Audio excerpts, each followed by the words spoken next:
Hi everyone, thanks so much for joining me. In this video I'm going to talk about balance and how it relates to whatever really is on the ground. So if we're standing, then the first focus is on the feet, the four corners of the feet, or equal distribution of weight across the feet. If it's on our hands, if we're working in any sort of arm balance on our hands, then we talk about, the corners of the hand distributing the weight evenly across the seat, across the forearms, across the head. Trying to think, is there any other way? I guess across your shoulders, head, if you're in shoulder stand. But it really begins with whatever is touching the ground and how we're applying our pressure, our weight. And really commonly we talk about our hands and our feet. So I just wanted to just have more of a conversation about what does it mean? How to distribute the weight, how to sense it, okay? So when we're talking about the hands, okay, you might notice when you go onto your hands and knees, and so we'll go ahead and step on back here to the mat just for a second.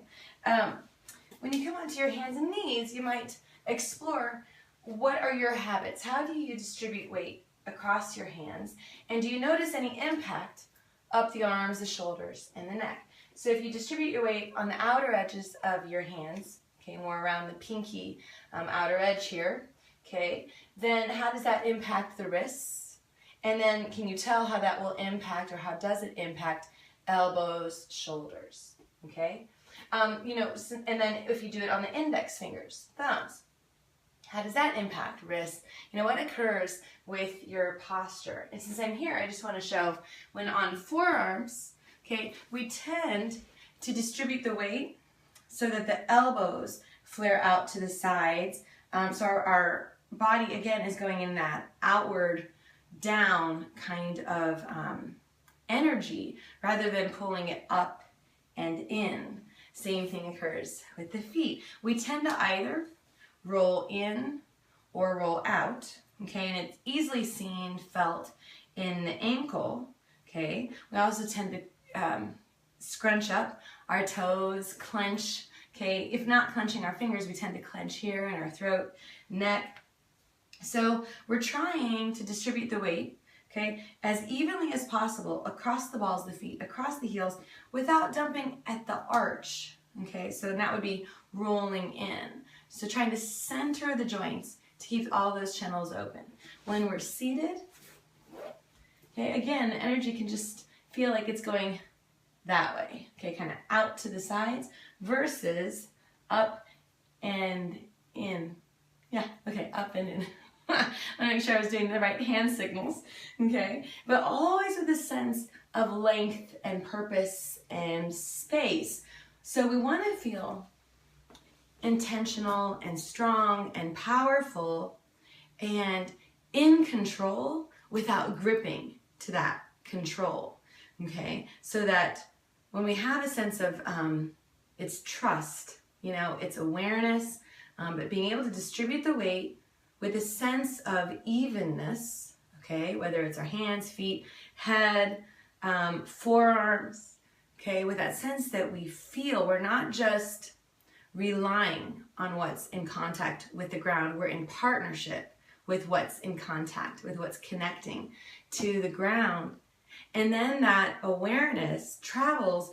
So if we're on our hands in handstand, so it begins here, okay, but it travels, that awareness and space and intention travels all the way up the body. In downward facing dog, we want to make sure we're not just allowing our energy to flow out, down and out to the sides. We want to be pulling everything up and in, again, not to an excess where we're gripping everything, okay, but where we feel a sense of we have access to our power, access to our length and space, and we're active, okay, without it hindering our process, and also without feeling powerless to the process. And we can sort of just imagine, so all those physical aspects in our postures and our asanas translate into how we can then take those tools and interact with life, Okay, so life can very easily feel overwhelming.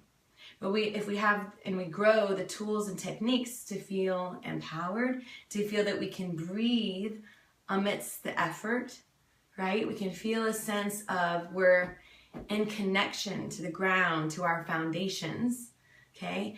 And we can face our challenges with a sense of empowered strength, then that translates off the mat. So feeling a sense of balance in any pose, okay, begins with whatever is connecting to the ground. And when we want to use that and harness that, okay, throughout the pose. So being in every pose is a balance pose. Every aspect of life is some sort of lesson in balance. Okay, so whether we're standing on one foot, standing on our, on our hands, we're always in a balance pose. We're in Warrior Two, we're in a balance pose. Okay, but it's feeling rooted without feeling locked. Okay, it's noticing, okay, what's connecting and try to create that nice, firm, secure foundation that allows us to feel a sense of openness, a sense of being able to power up, okay, and lengthen and only grow taller, only feel stronger, even amidst the fatigue, okay, that we feel a sense of purpose, not defeat, okay. So the four corners is about distributing the weight evenly and feeling our sense of strength wherever we're connecting with the ground, okay. So that's four corners, or the beginnings of balance. I hope that this feels relevant and helpful to you, and that you have a wonderful day. Namaste.